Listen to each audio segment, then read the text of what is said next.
नफरती प्रयोग के राजनीतिक परिणाम भले मिले न मिले, लेकिन आर्थिक नुकसान तुरंत दिखता है जो सबको बराबर चोट पहुंचाता है। गुरुग्राम में हिंसा फैलने का असर कारोबार पर भी पड़ रहा है।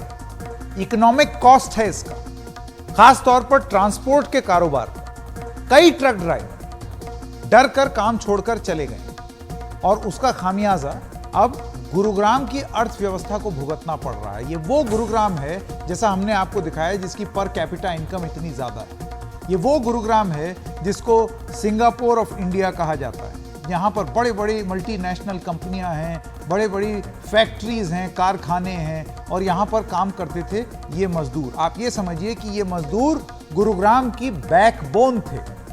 आज वो बैकबोन यानी कि रीढ़ की हड्डी टूटी हुई महसूस हो रही है और गुरुग्राम की छवि को इस हिंसा की वजह से चोट पहुंचती हुई दिख रही है। सौरभ शुक्ला की ये रिपोर्ट।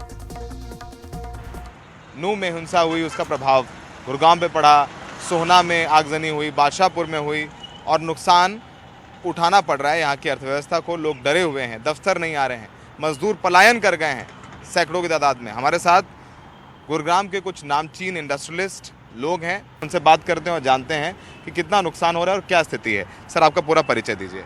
गिरिराज ढींगड़ा, गुड़गांव से हूँ मैं और मेरा ट्रांसपोर्ट का काम है, डीलरशिप का काम है और समाज में सबके साथ जुड़ा हुआ हूँ। सर बताइए, आपके काम में अभी आपसे बात हो रही थी, बताइए कितना प्रभाव पड़ा है आपको? आपके ट्रांसपोर्ट का काम है, कितने ट्रक्स चलते हैं आपको और क्या इम्पैक्ट है इस हिंसा का आपके ऊपर?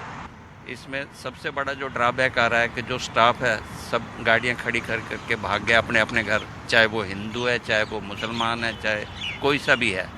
हर आदमी इस टाइम सहमा हुआ है, जबकि मेरे को गुड़गांव में ऐसा कुछ नहीं लग रहा।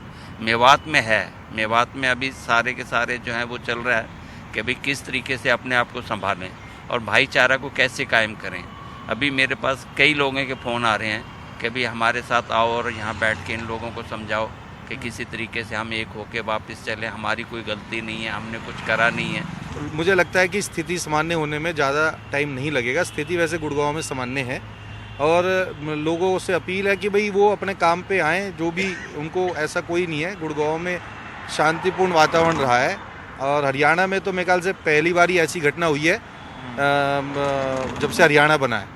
क्योंकि नूह का कुछ ना कुछ असर तो यहाँ पे हुआ है, तो उससे ज़्यादा मीडिया वाला ने कुछ ज़्यादा भी दिखाया है कि भाई बहुत बड़ी घटना होगी। ऐसा कुछ हुआ नहीं वहाँ पे और इम्पैक्ट ज़रूर आता है। जो बाहर के लोग आते हैं वो डरते हैं। कुछ जो मेवा से लोग यहाँ काम करने आते थे वो तो अब बिल्कुल भी नहीं आ रहे हैं कि शायद गुड़गांव में कुछ और दुर्घटना ना हो जाए हमारे साथ। तो व्यापारी तो वही चाहता है सब कुछ शांत रहे, काम धंधा आगे बढ़े, वो भी आगे बढ़े। तो व्यापारी आगे बढ़ेगा तो अर्थव्यवस्था आगे बढ़ेगी, अर्थव्यवस्था आगे बढ़ेगी तो देश आगे बढ़ेगा। और दंगे राजनीति के लिए किसी को लाभ और हानि पहुंचा सकते हैं, लेकिन अर्थव्यवस्था के लिए, रोजगार के लिए सबसे ज़्यादा हानिकारक है। सहयोगी संजय कौशिक के साथ गुरुग्राम से सौरभ शुक्ला, NDTV इंडिया।